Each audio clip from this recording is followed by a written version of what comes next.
നമസ്കാരം. മാപ്രകളുടെ വ്യാജ വാർത്തയ്ക്കെതിരെ സംസ്ഥാന ചീഫ് സെക്രട്ടറിക്ക് തന്നെ ഒടുവിൽ ഔദ്യോഗിക ഫേസ്ബുക്ക് പേജിലൂടെ വിമർശനം ഉന്നയിക്കേണ്ടതായിട്ട് വന്നു. ഇത്തവണ ടൈംസ് ഓഫ് ഇന്ത്യയാണ്. മാപ്ര ഏതായാലും ദേശീയമായാലും സംസ്ഥാനമായാലും പ്രവൃത്തി ഒന്ന് തന്നെ എന്ന് തെളിയിക്കുകയാണ്. ഇത്തവണത്തെ വാർത്ത ഒരു IAS ഉദ്യോഗസ്ഥനെ സംബന്ധിച്ചുള്ള വ്യാജ വാർത്തയാണ്. മുൻ തിരുവനന്തപുരം ജില്ലാ കളക്ടറായിട്ടുള്ള വാസുകി IAS അവരെ വിദേശകാര്യ സെക്രട്ടറി ആയിട്ട് കേരള സർക്കാർ നിയമിച്ചു എന്നുള്ളതാണ് ടൈംസ് ഓഫ് ഇന്ത്യ പോലെ ദേശീയ തലത്തിൽ ശ്രദ്ധിക്കപ്പെട്ട മാധ്യമം എഴുതിപ്പിടിപ്പിച്ച പച്ച നുണ. ആ പച്ച നുണയെ സംബന്ധിച്ചാണ് ഔദ്യോഗിക ഫേസ്ബുക്ക് പേജിലൂടെ അതിരൂക്ഷമായ വിമർശനവും എന്താണ് ആ പദവി എന്നും ഏത് കാര്യത്തിനാണ് പുതിയ നിയമനം എന്നതിനെ സംബന്ധിച്ചൊരു ഉത്തരവും കൂടി പോസ്റ്റ് ചെയ്തുകൊണ്ടാണ് ചീഫ് സെക്രട്ടറി അതിരൂക്ഷമായ ഭാഷയിൽ ആ വാർത്തയെ വിമർശിക്കുന്നതിനോടൊപ്പം എന്താണ് സർക്കാർ ഇതിനെ സംബന്ധിച്ച് ചെയ്തു എന്നുള്ള കാര്യത്തെക്കുറിച്ച് വിശദീകരിച്ചിരിക്കുന്നത്. അല്ലെങ്കിലും നമ്മുടെ നാട്ടിൽ ഈ ഫെഡറൽ സിസ്റ്റത്തെ തകർക്കാൻ വേണ്ടിയുള്ള വ്യാജ വാർത്തകൾ സൃഷ്ടിക്കുക, കേന്ദ്രത്തെ പാടിപ്പുകഴ്ത്തിക്കൊണ്ട് സംസ്ഥാനങ്ങളെ ഇകഴ്ത്തുക എന്നുള്ളതൊക്കെയാണല്ലോ ഈ സംഘപരിവാർ അല്ലെങ്കിൽ ഗോദി മീഡിയയുടെ ഇപ്പോഴത്തെ ഒരു ശൈലി എന്ന് പറയുന്നത്. ആ രീതിയാണ് ഇവിടെയും ടൈംസ് ഓഫ് ഇന്ത്യ അവലംബിച്ചിരിക്കുന്നത്. ചീഫ് സെക്രട്ടറി ഓഫ് കേരള എന്ന ഔദ്യോഗിക പേജിൽ ആ വാർത്തയ്ക്കെതിരെ പ്രതികരിച്ചിരിക്കുന്നത് എങ്ങനെയെന്ന് കേട്ടു നോക്കൂ.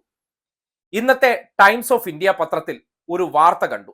സംസ്ഥാന സർക്കാർ ഒരു ഉദ്യോഗസ്ഥയെ വിദേശകാര്യ സെക്രട്ടറിയായി നിയമിച്ചു എന്നായിരുന്നു വാർത്തയുടെ തലക്കെട്ട്.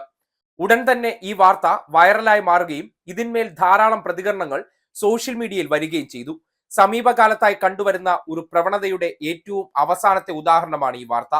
ഒരു സർക്കാർ വിരുദ്ധ വാർത്ത ഉണ്ടാക്കാനും പ്രചരിപ്പിക്കുവാനുമുള്ള അവസരം നഷ്ടപ്പെടരുത് എന്ന ചിലരുടെ വാശിയുടെ അടിസ്ഥാനത്തിലാണ് ഇതുപോലെയുള്ള വാർത്തകൾ പിറക്കുന്നത്. താൻ എഴുതുന്നത് വാസ്തവമല്ല എന്ന പൂർണ്ണ അറിവോടുകൂടി ഒരു പത്രപ്രവർത്തകൻ കരുതിക്കൂട്ടി ഒരു കള്ളവാർത്ത ചമച്ചുണ്ടാക്കുന്നതിന്റെ ഉദാഹരണമാണിത്. ഒരു വാർത്ത വന്നാൽ അതിന്റെ സ്രോതസ് എന്ത് എന്ന് അന്വേഷിക്കാതെ, വസ്തുതയുണ്ടോ എന്ന് പരിശോധിക്കാതെ സർക്കാർ വിരുദ്ധ അഭിപ്രായവുമായി ഓടി ഇറങ്ങാൻ താല്പര്യമുള്ളവർ ഈ കള്ളവാർത്തയോട് പ്രതികരിക്കുന്നതും കണ്ടു. കേരളം മറ്റൊരു രാജ്യമായി മാറുകയാണോ എന്നുവരെ ചിലർ അത്ഭുതപ്പെട്ടു. ഇനി വസ്തുതകൾ എന്തെന്ന് നോക്കാം. സംസ്ഥാന സർക്കാർ വിദേശകാര്യ സെക്രട്ടറിയെ നിയോഗിച്ച് ഉത്തരവിറക്കിയോ? ഇല്ല. വിദേശകാര്യം കേന്ദ്ര സർക്കാരിന്റെ വിഷയമാണ് എന്ന അടിസ്ഥാന വസ്തുത അറിയാത്തവരല്ല സർക്കാരിൽ ഇരിക്കുന്നവർ. പിന്നെ എന്താണ് ഈ ഉത്തരവിലൂടെ സർക്കാർ ഉദ്ദേശിച്ചത്? പല വിദേശ ഏജൻസികൾ, മൾട്ടിലിറ്ററൽ ഏജൻസികൾ, വിദേശ രാജ്യങ്ങളുടെ എംബസികളിൽ പ്രവർത്തിക്കുന്ന സ്ഥാപനങ്ങൾ, പ്രതിനിധി സംഘങ്ങൾ കേരള സംസ്ഥാന സർക്കാരിനോടും അതുപോലെ തന്നെ മറ്റ് സംസ്ഥാന സർക്കാരോടും നിരന്തരം ബന്ധപ്പെടാറുണ്ട്.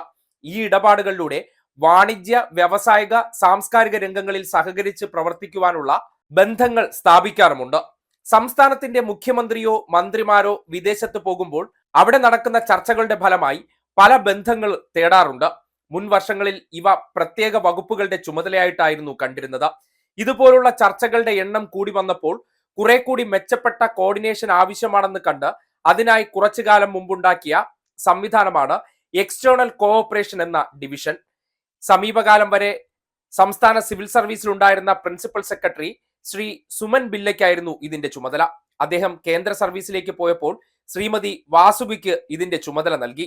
എന്താണ് ചെയ്യേണ്ടത് എന്നുള്ളത് ഉത്തരവിൽ വ്യക്തമായി പറഞ്ഞിട്ടുണ്ട്. വിദേശ രാജ്യങ്ങളുമായി നയതന്ത്ര ബന്ധത്തിൽ ഏർപ്പെടാനും കേന്ദ്ര സർക്കാരിന്റെ അധികാരത്തിൽപ്പെടുന്ന വിഷയങ്ങളിൽ കൈകടത്താനുമല്ല, മറിച്ച് സംസ്ഥാനത്തിന്റെ വികസനത്തിനായി പുതിയ ബന്ധങ്ങൾ സ്ഥാപിക്കാനുള്ള ഉദ്യമത്തിന്റെ ഭാഗമായാണ് ഈ കാര്യങ്ങൾ സർക്കാർ ചെയ്തത്.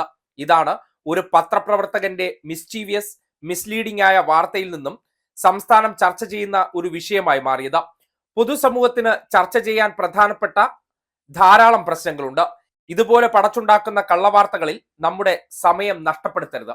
ഇതാണ് ഒരു IAS ഉദ്യോഗസ്ഥൻ, അതായത് ചീഫ് സെക്രട്ടറി എന്ന് പറഞ്ഞാൽ ഒരു സർക്കാർ ഉദ്യോഗസ്ഥൻ എന്നുള്ളതിലേക്ക് ഏറ്റവും ഉയർന്ന പദവിയിലിരിക്കുന്ന വ്യക്തി കേരളത്തിലെ മാധ്യമങ്ങളിൽ ചിലരുടെ ഈ വ്യാജ വാർത്താ നിർമ്മിതിയെ സംബന്ധിച്ച് തുറന്ന് ഔദ്യോഗിക പേജിലൂടെ എഴുതിയിരിക്കുകയാണ്.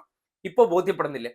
പലപ്പോഴും ആവർത്തിച്ച് പറയുന്ന കാര്യങ്ങളെ കള്ളങ്ങൾ കള്ളങ്ങൾ എന്ന് പറയുന്നത് എന്തുകൊണ്ടാണ്? ഒരടിസ്ഥാനവുമില്ലാത്ത കാര്യങ്ങളെ വ്യാജ വാർത്തയാക്കി സൃഷ്ടിച്ച് സർക്കാർ വിരുദ്ധമാക്കി മാറ്റുകയാണ്. അതായത് ഈ സർക്കാരിനോട് താല്പര്യമില്ലാത്ത കുറേയേറെ പേർ അടങ്ങുന്ന ഒരു കൂട്ടമാണ് കേരളത്തിലെ അല്ലെങ്കിൽ ഇപ്പോൾ പ്രവർത്തിക്കുന്ന മാപ്ര മേഖല എന്ന് പറയുന്നത്. അവർക്ക് എന്ത് കൈവശം കിട്ടിയാലും ഉടനടി ഇതൊരു വ്യാജ വാർത്തയാക്കി മാറ്റിക്കൊണ്ട് സർക്കാർ വിരുദ്ധത സൃഷ്ടിക്കുക. അതാണ് സംഭവിച്ചിരിക്കുന്നത്. വിദേശകാര്യം എന്നത് കേന്ദ്രത്തിന്റെ ഭാഗത്തുള്ളതാണെന്നും അതിൽ സംസ്ഥാനത്തിന് ഇടപെടാൻ കഴിയില്ല എന്നുള്ള സാമാന്യ ബോധമുള്ള ഒരു വ്യക്തി പടച്ചുണ്ടാക്കില്ല. പക്ഷേ അവർക്കറിയാം കേരളത്തിലുള്ള കുറേയേറെ ആൾക്കാർക്ക് ഈ സാമാന്യ ബുദ്ധി ഇല്ല എന്നുള്ളത് കൊണ്ട് ഇത്തരം വാർത്തകൾ അങ്ങ് പ്രചരിപ്പിച്ചു കൊടുത്താൽ അതിനെയും ഏറ്റുപിടിച്ച് ഇവിടെ വിമർശനവുമായി രംഗത്ത് വരുമെന്ന് തിരിച്ചറിഞ്ഞുകൊണ്ടാണ്. കാര്യം ഒറ്റ കാര്യം പറഞ്ഞാൽ മതിയല്ലോ, മാധ്യമങ്ങൾ റിപ്പോർട്ട് ചെയ്തു. ഈ ഒരൊറ്റ കാര്യത്തിന് വേണ്ടിയാണ് എന്ത് തരം വ്യാജ വാർത്തയും ഈ രീതിയിൽ അച്ചടിക്കുന്നത്. കാര്യം ആൾക്കാരുടെ മുന്നിൽ പറയും ഞങ്ങൾ പറയുന്നതല്ല, മാധ്യമങ്ങൾ പറയുന്നതാണ്. അങ്ങനെ മാധ്യമങ്ങളിൽ വരുന്നതെല്ലാം സത്യമാണെന്ന് വിശ്വസിക്കുന്ന കുറച്ച് ആൾക്കാരെ തെറ്റിദ്ധരിപ്പിക്കാൻ വേണ്ടി ചെയ്യുന്ന പ്രവർത്തനങ്ങൾ. അതിനുവേണ്ടി മാധ്യമ സ്ഥാപനങ്ങൾക്കകത്ത് സർക്കാർ വിരുദ്ധ മനോഭാവമുള്ള നിരവധി മാപ്രകളെ ഇപ്പോൾ തന്നെ നിയമിച്ചിട്ടുണ്ട്. അവരാണ് ഇത്തരം വാർത്തകൾക്ക് പിന്നിൽ. എഴുതുന്നത് പച്ചക്കള്ളമെന്നും വ്യാജമെന്നും അറിഞ്ഞുകൊണ്ട്, പക്ഷേ മറ്റ് രാഷ്ട്രീയ താല്പര്യത്തോടുകൂടി മറ്റ് ചില ഉദ്ദേശങ്ങളോടുകൂടി സർക്കാർ വിരുദ്ധത സൃഷ്ടിക്കാൻ വേണ്ടി ഇവർ ചമച്ചുണ്ടാക്കുന്ന വാർത്ത ആയതുകൊണ്ട് തന്നെയാണ് ചീഫ് സെക്രട്ടറിയെ പോലൊരു വ്യക്തിക്ക് ഔദ്യോഗിക ഫേസ്ബുക്ക് പേജിലൂടെ ഈ രീതിയിൽ അതിനെ വിമർശിക്കേണ്ടി വന്നത്. വിമർശിക്കാൻ വേണു IAS നിർബന്ധിതനാകുകയായിരുന്നു. കാര്യം അത്രമാത്രം വ്യാജ വാർത്ത ഈ സമൂഹത്തിനിടയിൽ പ്രചരിച്ച് അതിനെ സംബന്ധിച്ച് വലിയ ചർച്ചയുണ്ടായ സന്ദർഭത്തിലാണ് ഇങ്ങനെ ഒരു കാര്യം സർക്കാർ ചെയ്തിട്ടില്ല എന്നും അത് ദുരുദ്ദേശത്തോടു കൂടി ചെയ്ത വാർത്തയാണെന്ന് ഇങ്ങനെ വിശദീകരിക്കേണ്ടി വന്നത്. ഈ നിലയിലേക്ക് കേരളത്തിലെ മാപ്രകൾ അധപ്പതിച്ചു എന്ന് വീണ്ടും തെളിയുകയാണ്. അതുകൊണ്ടാണ് ഒരു ഉന്നത ഉദ്യോഗസ്ഥന് തന്നെ ഔദ്യോഗിക പേജിൽ ഇത് രേഖപ്പെടുത്തേണ്ടി വന്നത്, അല്ലെങ്കിൽ ഇത് കുറിക്കേണ്ടി വന്നതെന്ന് നിസ്സംശയം പറയാം.